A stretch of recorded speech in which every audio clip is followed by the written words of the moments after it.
How to succeed with design thinking. Core to the idea of design thinking is that we focus on an overall goal, rather than say a specific problem to solve. While it can help us solve some of the world's most complex problems, think global warming, we can also use it every day in the web industry to help us solve our own complex issues. The design thinking approach to this problem is to ask why. Maybe the 50% increase in traffic is expected to yield an increase in leads.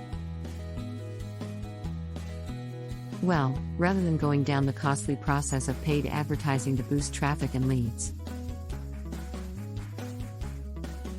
Maybe a better solution is to improve the conversion rate of the already existing traffic. How design thinking looks in practice. Airbnb. A great example of design thinking in practice comes from the early days of Airbnb. They believed that if more apartments had better photos, they would receive more bookings. So what did they do? They flew out to New York, where the majority of listings were, rented a camera, visited some users and dramatically improved the photo quality of those listings. Straight away they doubled their weekly revenue, the biggest improvement they'd made in a long time.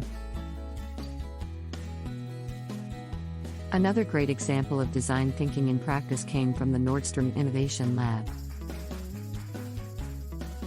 Nordstrom, a topless retailer, hired a team of people to mine data gathered from sources like Facebook, Pinterest, and Twitter, to create curated experiences for customers based off their preferences and in-store activity. Wizard of Oz technique. Another great example of design thinking in practice, using a lean approach, is the Wizard of Oz technique.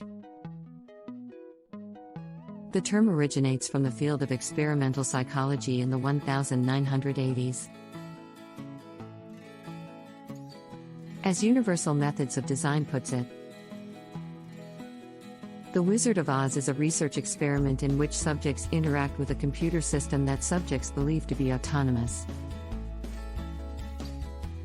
but which is actually being operated or partially operated by an unseen human being. Why design thinking? As in the examples above, it's clear that by applying design thinking, we're solving the real problems of our customers, rather than focusing on business goals exclusively. The idea of a small company with not a huge amount of money flying to New York to take a few photos may not have floated in a lot of corporate boardrooms. But there's no doubt this decision changed the direction of the company. These benefits are endless. A design thinking approach means involving the users in the process. Not only does this provide better solutions, but it means that the users feel part of the process. They feel loved, like someone is actually caring for them.